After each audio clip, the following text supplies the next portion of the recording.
Sa panahon ngayon, hindi madali makapag-impluwensya ng mga magandang asal at pagiging mapasalamat. Lalo na kung nakapaligid sa iyo ay hindi nagbibigay ng mabuting halimbawa. Mas malaki ang impluwensya ng barkada, social media at nakasanayan. Kung ang una nating kapwa, ang ating pamilya ay may nakaugalian na paraan ng pasasalamat, mas madali para sa atin ang masanay na tumanaw sa kabutihang natatanggap. Narito ang ilan sa mga paraan kung paanong maiimpluwensya ng pamilya ang pagiging pasasalamat. Ika-isang paraan ay nagsisilbing halimbawa ang mga magulang at nakatanda. Ang ating magulang ay nagiging huwaran ng mga bata sa pagpapasalamat. Kapag sila ay nakikita nagpapasalamat, natututo mga bata o mga miyembro ng pamilya na pahalagahan ang bawat biyaya at tulong na nakatanggap nila. Ang mga bata ay madaling matuto sa pamamagitan ng panunood at paggaya sa ginagawa ng nakatatanda. Ang ikalawang paraan, itinuturo sa pamilya ang kahalagahan ng pasasalamat. Ang ibig sabihin nito, ang pamilya, lalo na ang mga magulang, ay may mahalagang papel sa pagtuturo ng pagpapahalaga sa pasasalamat. Tinuturuan nila ang mga bata na magsabi ng salamat, syukran, at kilalanin ang kabutihan ng iba. Ikatatlong paraan, nakakapagsanayan sa pagpapasalamat bilang pamilya. Ibig sabihin nito, ang pagpapasalamat ay hindi lang natutunan sa salita, kundi nakakasanayan din kapag paulit-ulit itong ginawa ng buong pamilya. Ika-apat na paraan, pagpapahalaga sa mga biyayang natatanggap. Ibig sabihin nito, mahalaga matutunan ng bawat miyembro ng pamilya na kilalanin at pahalagahan ang lahat ng biyayang natatanggap nila sa buhay, malaki man o maliit. Dapat matutong magpasalamat hindi lamang sa kapwa kundi lalo na sa Diyos bilang pinagmumula ng lahat ng biyaya. Meron tayong 5 hadlang sa pagiging mapagpasalamat. Number 1, pagnanais ng espesyal na pagtrato. Gusto laging unahin o gusto laging bigyan ng atensyon. Halimbawa, ayaw pumila, gusto laging VIP treatment o nauuna sa pila. Number 2, paghahangad ng higit pa sa pangangailangan.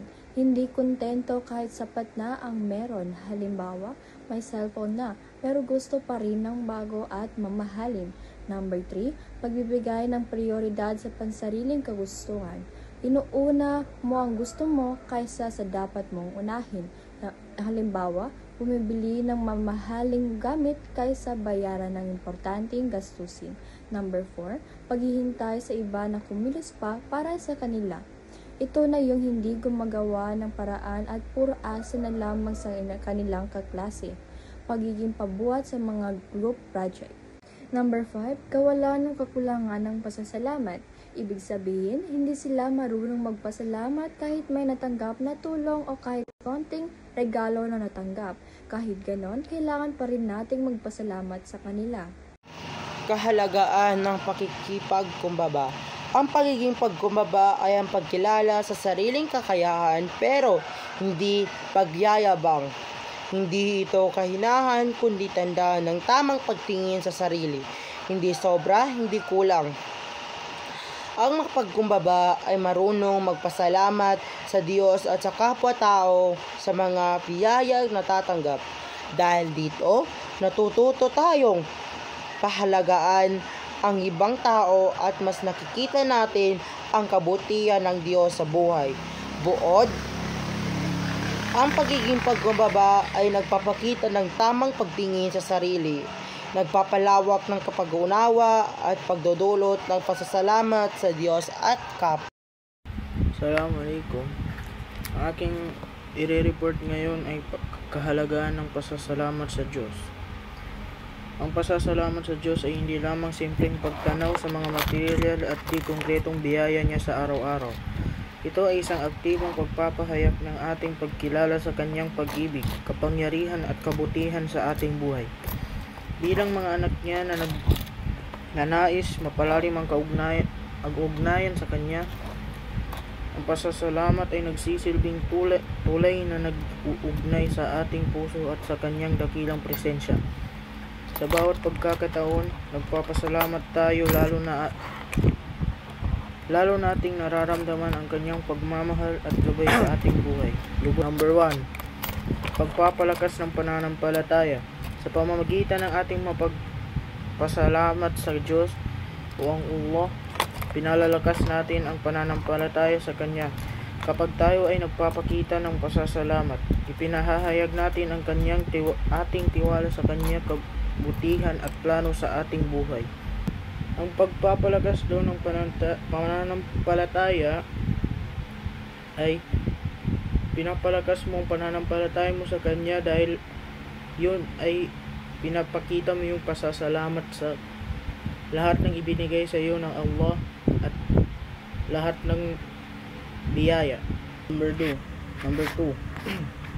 Pagpapahayag ng pagsunod.